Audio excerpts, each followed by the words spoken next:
The word jihad is mentioned in the Quran about 41 times. The words mercy, peace, and compassion are mentioned about 355 times. Yes, come in. Come on in, Riaz. Sit down, please. Contrary to popular belief in most Western cultures, Islam is a religion that preaches peace and tolerance. Yes, Patricia?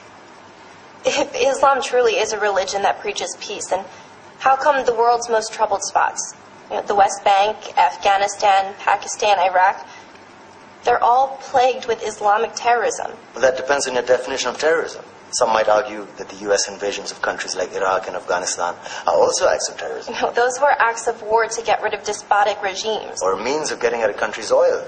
Conspiracy theories. Well, May I? Yes, please. Go ahead, Riaz. Mr. Khan is right.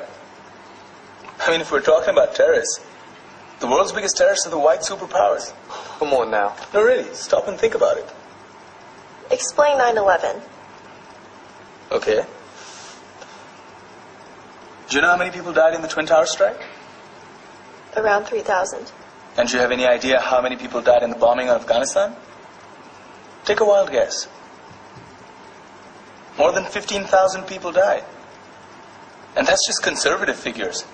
About 50,000 tons of explosives were dropped on innocent civilians. Men, women, children. Yeah, but that was because of the Taliban. Now that you brought it up, did you know that the Taliban was a creation of the CIA to fight the Russians? Whatever. They were still harboring terrorists. Yeah, right. Terrorists that were never found. Just like the weapons of mass destruction that were never found in Iraq. Do you want to get into the death toll in Iraq? 500,000 civilians and counting. And what do Britain and America say when they don't find these weapons? It's simple. They just say sorry. And still refuse to relinquish control of these countries. What are you trying to say? What I'm trying to say is that just because you're American, wear a fancy suit, and call yourself the president, doesn't make you any less of a terrorist. I'm saying that if you don't stop meddling in other people's countries, you will face a backlash. If Muslims like you feel that way, then why don't you get out of our country?